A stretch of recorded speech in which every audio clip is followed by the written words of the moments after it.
Hi, this is Carrie Brownstein. This is DJ Premier. This is Darren Aronofsky. You got the RZA right here. Rose McGowan. Radiohead. Aisha Tyler. Tribe Called Quest. Fred Armisen. Fritz Paul. Javier Munoz. Seth Meyers. Frankie Cosmos. Flying Lotus. Hi, we're Chaim, and you're listening to the Talkhouse Podcast.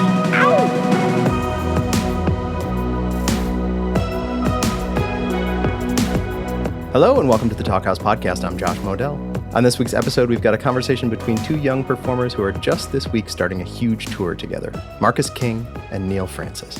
King is a blues rock prodigy who at 26 already has a lifetime of music under his belt, both as leader of the Marcus King Band and more recently as a solo artist. Though he wasn't alive for the 1970s, King clearly has an affinity for that decade, with nods in his music to players like Hendrix and ZZ Top. He's earned a huge following over the years, which makes sense since he's been gigging since his teens. King's first solo disc, 2020's El Dorado, earned him a Grammy nomination, and for the brand new Youngblood, he once again hooked up with producer Dan Auerbach of the Black Keys. It's a scorcher. Check out a little bit of Hard Working Man from Youngblood.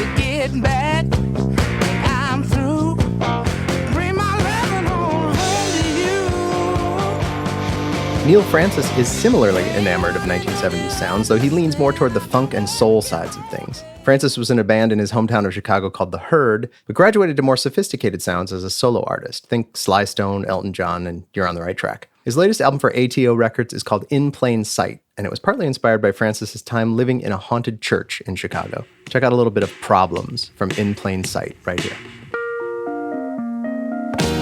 They say timing is everything.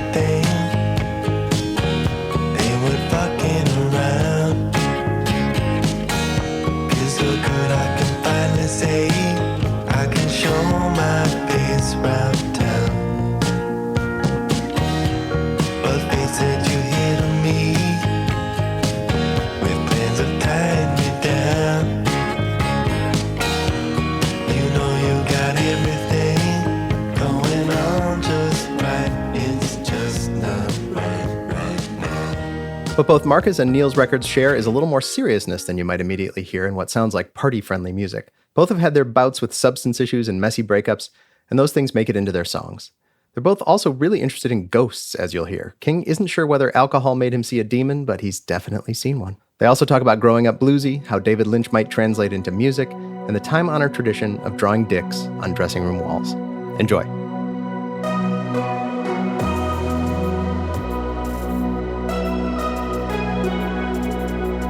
Hey man, how's your morning going? It's been a little hectic, dude. We just got a couple of kittens, so they're running around doing their thing. But they're cool. Zip is my boy. He's my bud now, so he might be zipping around here in a minute. Zip and what's the other one? Well, we're kind of tossing up between a few names. Fritter is the fan favorite right now, and the other name is Biscuit. That's my favorite. She's not got as much personality as Zip. She's got her own thing, but you got to have a personality in this business. I keep telling her now. Where are you at today? You at home? Yeah, I'm in Chicago, getting ready to fly to Colorado this evening. We're playing in Steamboat tomorrow, so. Steamboat, Colorado. Out and back. You ever played up there? Yeah, I've been in some nooks and crans of Colorado. I imagine. We played at a theater in Durango one time. That was fun. I saw a demon in the rafters. I swear. Really? Yeah, I used to see this demon around a lot. In what form? Was it just in Durango or is it in many places? I saw it the first time in Paris. It was just like this foreboding, like haunted creature that I'd see in all these strange places. Non-hallucinogenically inclined, just would see it. I think it was later I found out it was like a byproduct of like bipolar disorder, untreated kind of thing. But yeah, I'd see this demon around. We were playing in Durango and it was like in the rafters. I saw it. I was like, oh, damn. Now, when you saw it, was it like as clearly as you could see Zip in the room, or was it like a hazy apparition? So more like a hazy apparition. Have you ever seen an apparition? I've had experiences unexplained both recently and in altered states of consciousness. Right. I live in an apartment now on the south side, but I was living in this old church for a while. And there was like this one staircase in particular that always just made my hair stand on end. In my rental property I was in before I moved outside out of town here in Nashville was like that. The only time I ever saw anything in that house was like after a few days of sleep deprivation. But, saw like an old lady washing dishes. I mean, not actually washing the dishes. That would have been great. But, just like at the sink. Ghost butler. Dude, like a helpful ghost. I think we're writing a show now. That's a show. Anyway, sorry to get us off on a weird start. I've had a weird morning. No, that's all good. That's a good enough place to start for me. Right on, man. I think the last time we saw you cats was at Locken that year where it rained cats and dogs. Yeah, but you guys made it for your set, the trio at least. Yeah. Did your band set get rained out the next night? So the second night, yeah, it was us and then Tedeschi Trucks, and they got rained out. So it actually turned out pretty cool. We were just all hunkered under this tent, hanging out for a while. You guys crushed it, as I remember, as you always do. Oh, thanks, man. That was totally ripping, man. I've never seen the trio before. We perform as a 4-piece, and I like having a small ensemble because it kind of allows you to take a little more freedom with arrangements and take it on a ride, as it were. It seems like you were kind of seamlessly blending into, like, you just start a riff of something. I don't know how much you guys worked that shit out, but it was really sick. It felt kind of like you were just cross-fading shit into each other. And also just the fatness you guys had as a trio. Yeah, it was badass. Oh. Yeah, I think a lot of that's attributed to chemistry. Yeah, it's, absolutely. A lot of those quotes and just riffs, depending on how you're feeling that day, just riffs just kind of enter into your mind, and that freedom of a trio outfit kind of allows you to just go there because there's not really anybody playing the third on anything, so you can go pretty much anywhere from there. It's like your bass player and your drummer know all the same shit that you know. You can kind of just throw anything in there. They got really big ears too. They listen really well. And we're always just going into something kind of riffy, but now we're a 7-piece now. Mm-hmm. We hired Drew Smithers on playing rhythm and lead guitar. We've been talking about playing together for like 4 years. So he just joined the group and he's killing it, man. The band sounds massive. But we need that to follow you guys every night.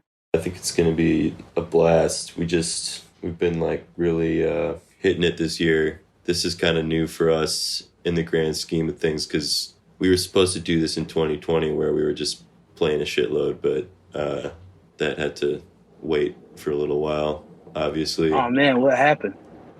Everybody just felt like, staying at home and reading a book. I took some time off. I didn't know. I quit watching the news and took some time off. Did anything really crazy happen? I don't know. We went ghost hunting. You did? And made a cartoon out of it featuring our dog. Well, I got to see that shit. Your experience with the demon reminded me of 7 or 8 years ago when I used to drink a lot and, I'd go cold turkey every now and then.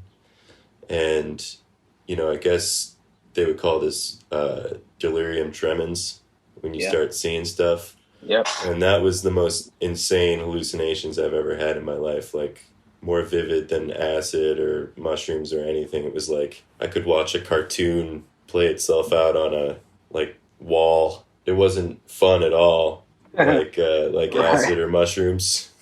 There was no good vibes to be found, but the demonic motif was strong. And but yeah, I don't think I ever really saw anything, in my right mind. Sleep deprivation seems to be like the heaviest thing that affects me these days, and that's quite frequent in our industry, as you know. Right.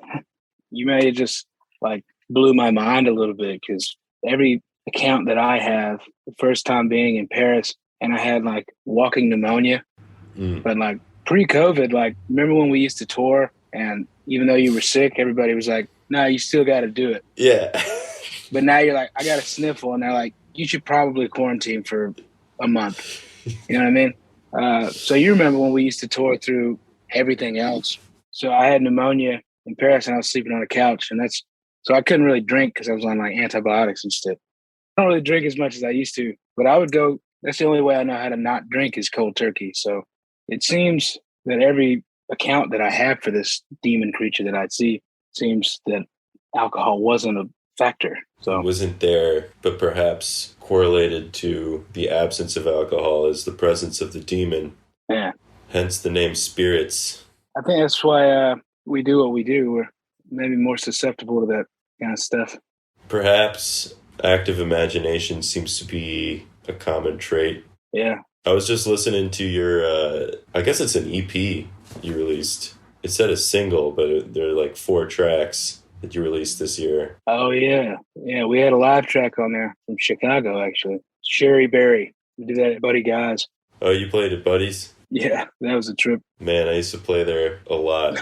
They really tried to educate me on the way the blues scene really markets themselves, and like, you got to sell T-shirts, man. Like, get out there and sell T-shirts. I was like, nah, I'm good. I don't want to go out there and do that. They were trying to get you to like go out to the merch table, basically. Yeah, which I did. Yeah. But they were just really trying to amp me up, and I'm like, I'm pretty reserved. You guys are a lot more charismatic than me. Like, you remember Johnny that worked there? Did you ever cross paths with him? Yeah, I think I know who you're talking about. I mean, he's a great dude, but one of my biggest memories of playing there was we were on our last tune of the set, and it was the most climactic moment of the set at the time. And I just mean that sonically, not that we were really crushing it. I don't mean it like that. Just sonically, it was pretty high, and my eyes are closed. My eyes are closed 80% of the set. So all of a sudden, I just hear like, "Ladies and gentlemen, the Marcus King Band, give it up for him one more time, everybody." And I open my eyes, and he's on stage, like, basically telling us to get off the stage. And No I was shit. like, man, that's a weird way to. I think he was trying to help, but we didn't. When like was it. this? When did you play at Buddy's? Oh man, this was probably around 2015, maybe 2016. Okay. Yeah. That makes more sense to me then. I played one of my first gigs at his old club, which was in the exact same corner, a block south. Okay. And it was like this beautiful little rundown, wooden room. And there was a generator right under the stage that like caused everything on stage to just have massive interference. So that was like the defining feature of any set, was just this like, hum going throughout everything. And I think I was 18 or 19 and I was playing there, and I had this girl that I wanted to sneak up to the green room, and I just like let her in through the street door, and a security guard like saw me right away. Yeah. And they almost didn't let me play the show. They kicked her out, and that was a bummer. Right. I've been in some situations like that. Being underage and playing in clubs, I started doing that when I was like 14. Mm-hmm. And I was 16 and I snuck into the Christmas Jam pre-jam at the Orange Peel in Asheville. Mm-hmm. And I staked the place out for a good hour in the cold December North Carolina weather. I was outside just trying to paint a picture.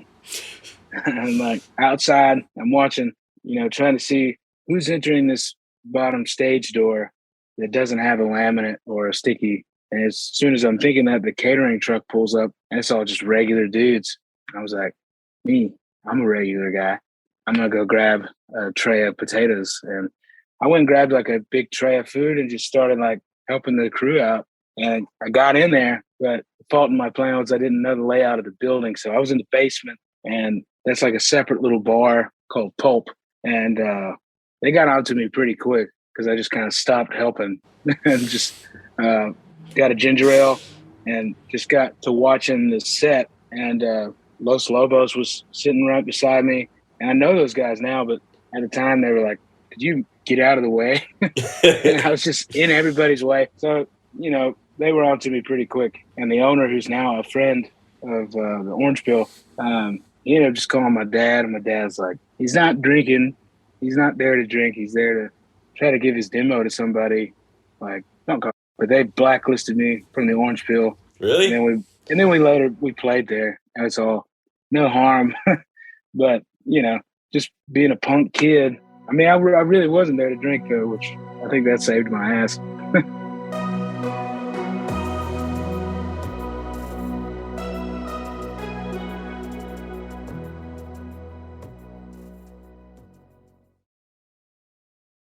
Do you remember in like 2012 or 2013 opening for the new Master Sounds in Greenville?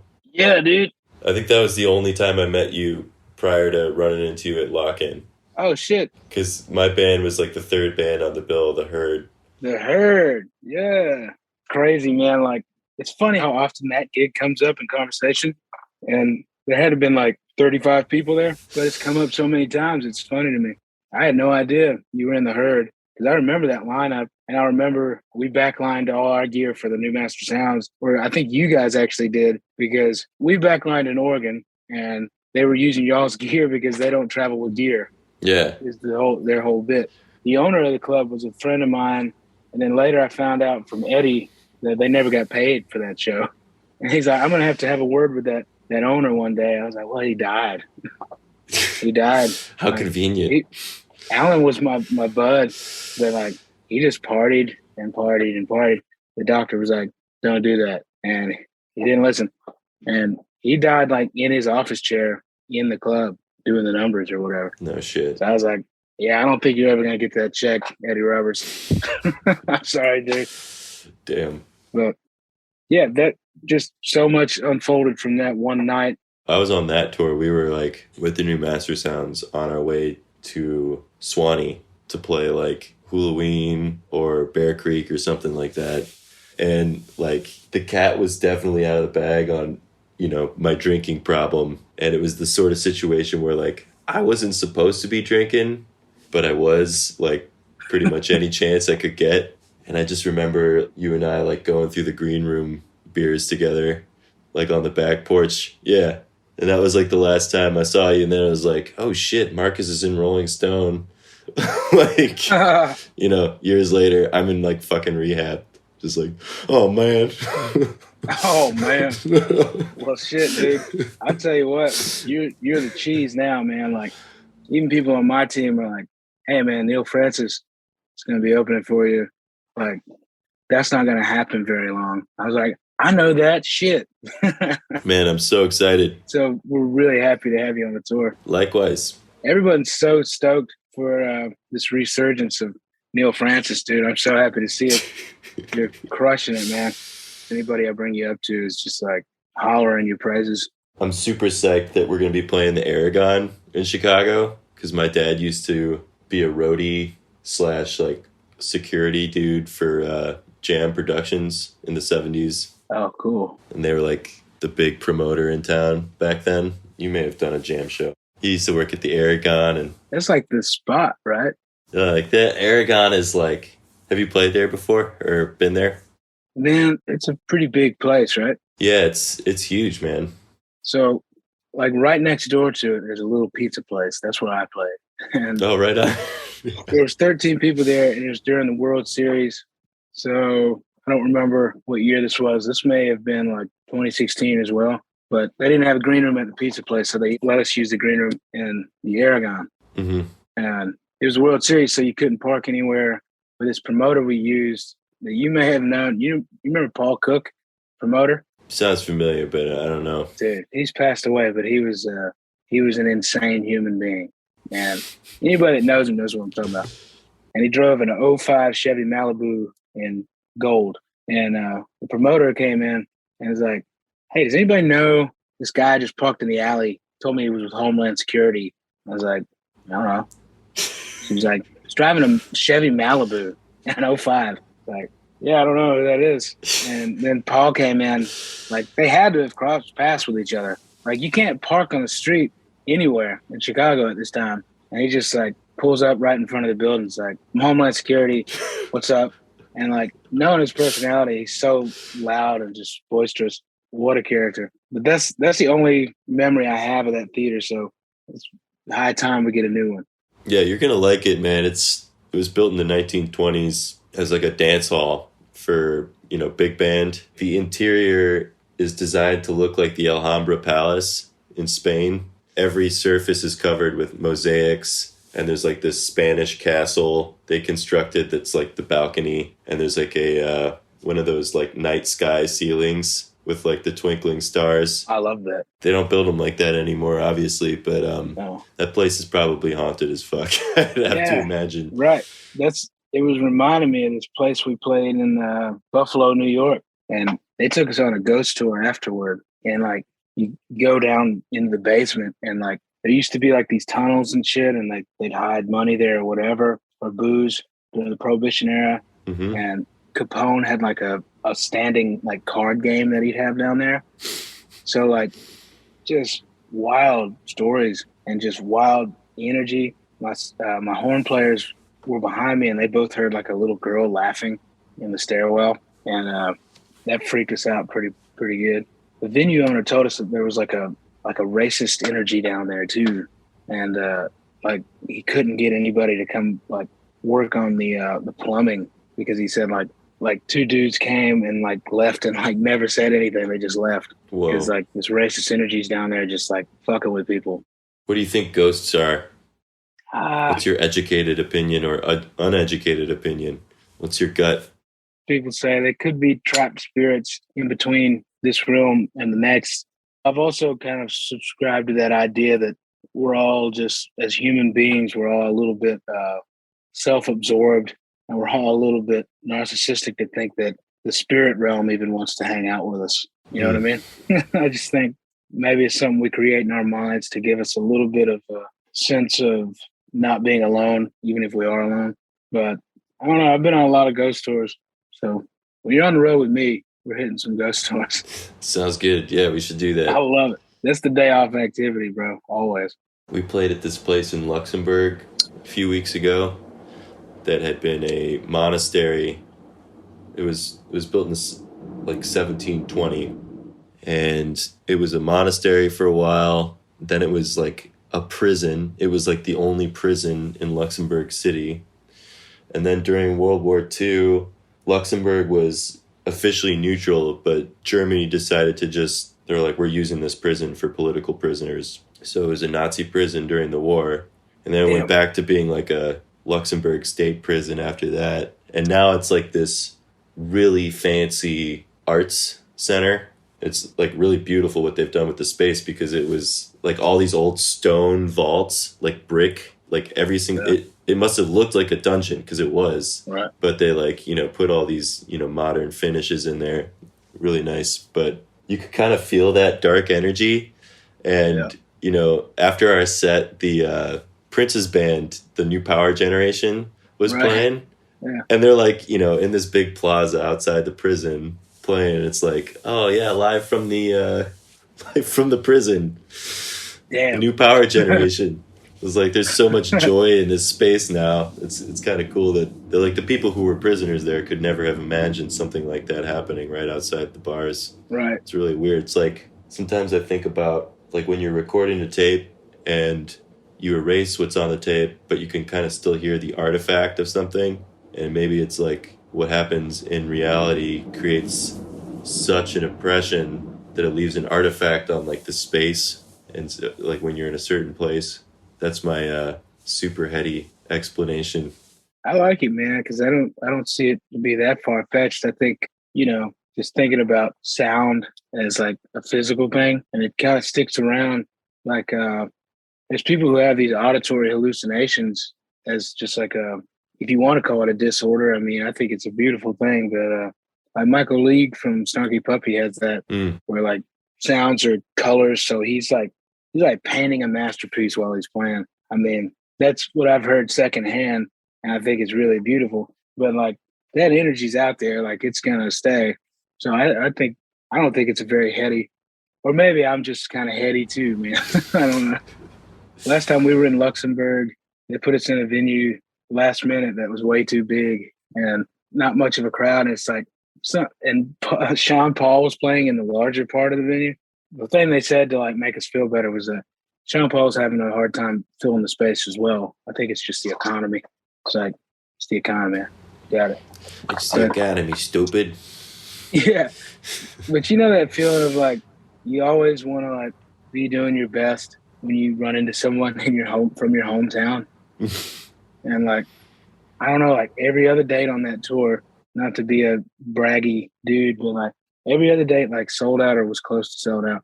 And this show was just like way undersold in a venue that was too big. Our first time in Luxembourg, and front row, this girl was like, "Marcus, I'm from Greenville." I was like, "Fuck, no, this isn't the right place." Yeah, there was nobody there.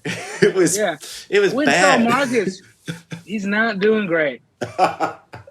It's like taking a different stance when you know you're showing up to a dud.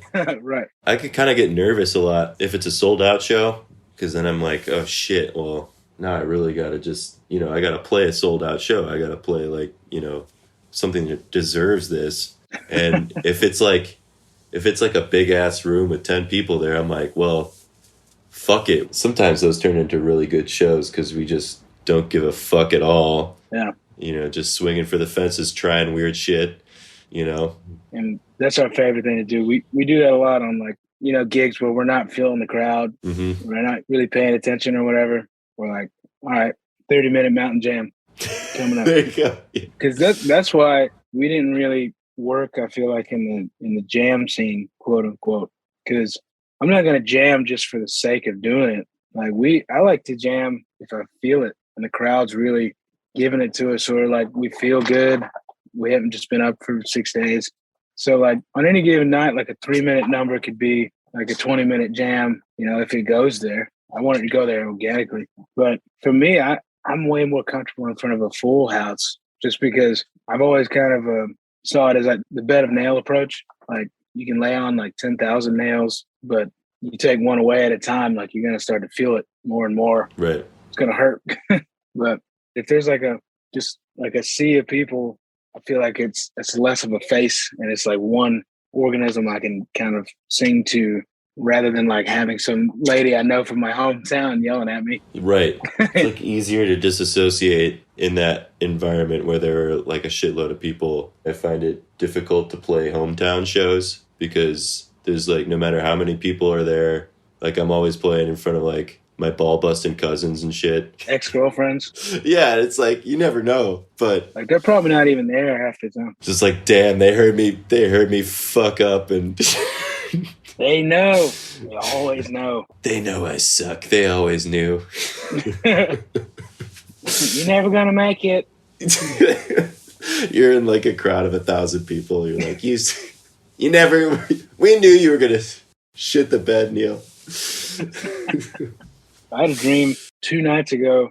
I took 2 melatonin gummies and smoked the joint. And I also ate some ice cream before bed, which is a no-no. Dairy gives me crazy dreams. And so does melatonin and weed. So it's just all in one. Trifecta. It was great. But we were going into this club, shitload in, and they were like, so 38 tickets tonight, boys. Well, hopefully we can sell 40. And then it turned into like this crazy like afterlife prison type thing. My dreams get into like weird, just no plot line movies. But I woke up just in a cold sweat. It's such a recurring dream for me. It's just, you guys suck. I have like a very consistent dream where like most recently it kind of manifested like I was playing a recital, like a formal classical piano recital, which I haven't done since I was like 12 years old. And like, I'm about to go out on stage in front of like a room full of people. And I take a look at the program and it's like fucking Chopin and Beethoven. I'm like, I don't know any of this shit. I'm like, I have to just like fake it. Yeah. And that's a consistent dream of mine. Do you ever write your dreams down? Man, I tell my band, like on the bus, I'm like, I had this dream last night when I was, doing this and this. You got to write these down because that's really insane. And my dad was the same way. My dad said he used to dream like full feature-length films in a dream. And I need to start writing them down. When I am in a practice of writing my dreams down, I end up having vivid dreams more consistently, or at least I remember them more consistently. I always think I'm going to like go back and reference them, And then I'm like, oh shit, this is just so weird. I don't even know what to think about this. We like David Lynch movies on the bus. Me too. So a lot of his cinema, most of his cinema is based off of like dreams and like that weird realm. And he captures it so well. Mm-hmm. So I'm like, I wonder how that would translate to like music, you know? The only one that I've really watched more than once is Blue Velvet. And we love that one on the bus. We like Fire Walk With Me, which is kind of like the prequel to Twin Peaks, the series. Mm-hmm. Mulholland Drive's a real good one. The whole scene, like with the the operatic singer that's like singing to like a tape in that theater, just that's a dream, dude. I feel like I've dreamt something similar to that. And like the absence of sound that he's able to capture in his movies, I feel like is really dreamlike. Have you seen Holy Mountain? No. You should check that one out, man. It's by this, I think he's a Chilean filmmaker named Jodorowsky. Okay. And he actually had the rights to make Dune, the sci-fi novel. Yeah. He was going to make it into a movie in the 70s, and he had like Pink Floyd was like contracted to do the soundtrack, and Salvador Dali was going to be like the art director. What? It was like, actually, no, Salvador Dali was going to play the Emperor, and the art director was this guy Mobius, who did all these insane, he did like the heavy metal comics and like a bunch of other cool shit. But like, there's a cool documentary about that film never being made. But there's also like a couple movies like Holy Mountain and El Topo. I think El Topo is like John Lennon's favorite movie or George Harrison's favorite movie or something like that. It's like just super weird stream of consciousness, like just out there psychedelic dream shit. And like, it's really beautifully shot. Dude, I'm into it, man. Text those to me after the call. I will. That's the day off thing is ghost tours and movies. Love a movie. Super down. We're playing like every single city in the United States. So Yeah. be some interesting shit to see. Yeah. Shit to see and some good food. I started eating meat again during the pandemic, so I haven't been back since, and really looking forward to going back. Like there's this cheesesteak place outside of town a little bit called Delisandro's that our boy Peter Levin put us onto. And I would always just go and get just peppers and onions and cheese. Looking forward to doing the real thing next time we're there. Yeah, one of our first tours as Neal Francis was like early 2019. It was in the winter. We were playing in Philly. We played at this place called Milk Boy on South Street that was like up 3 flights of stairs. And it was like this really fucked up like 1800s staircase. Right. And they had like tables and chairs piled in there. And like right away I was like, okay, so the organ is not coming up these stairs. But we did carry the CP70 up these stairs. I was about to ask. CP70's only a little less challenging. Dude, I wouldn't make that same decision again because it was like, putting our health at risk. We took a C3 and a Leslie up there one time because we were like, this is going to be the show. This is going to be it. It was like 5 people. Right. They have that curtain that comes out open. Yeah. There's nobody there. And, you're like, And that was before I was touring with a Hammond. But then we came back when I was doing the Neal Francis thing. And they're like, oh, we've like really improved the load in. It's like, it's way better now. And they had this like cherry picker thing that was like on the exterior. And it was so sketchy. Like we had to put the organ like on its side. And we ended up breaking the dolly for the organ. It was like the sketchiest thing imaginable, just watching this thing like go up, teetering. I've heard other tales of woe about that weird solution they got. But the best thing about that venue is all the shit puns on the green room wall. Yeah. Janis Ploplin. A lot of great ones. Dude, there's a great High Noon in Madison has a great pun room as well. And then there used to be this place called Shuba's in Chicago. It's still there, but they like redid their green room. But prior to them redoing it, every single surface in the green room was like concert posters. Right. And someone had like meticulously drawn dicks on like every single figure, It's part of the charm, man. Somebody Yeah, spent a lot man. of time on that. Now it's just 4 beautifully bare walls with no dicks drawn on them. So Well, we need to make a trip over there. yeah, it's gotta be. It's time. We played in Toronto one time, and it was really cold, so the salt on the side of the bus made it to where you could like write stuff. So the fans left us all these messages, and we were like, Canadians are so nice because all the messages were like, come back to Canada soon. Because if we were like, you know, right across the border in Buffalo, it'd be all dicks, all boobs, like nothing sweet. People get a chance to draw on something. As Americans, we're like, dick. This is my chance. Yeah, man. America's just trying to put its dick into everything. Always. Yeah, good way to put it. Usually in the form of a missile. Yeah, old Dick Missile. It's going to be my new hotel alias, Dick Missile. Dick missile. Well, I'll be seeing you at the end of the month, I think, if that Yeah, dude. ends up coming together. I'm hoping we can get together and work some tunes out for some encore stuff and get the CP70 back out and just rock out. Yeah, we got to talk about what kind of tunes we might want to do. Big time. But I'm looking forward to that. Yeah, man. Dude, it's been real fun talking to you.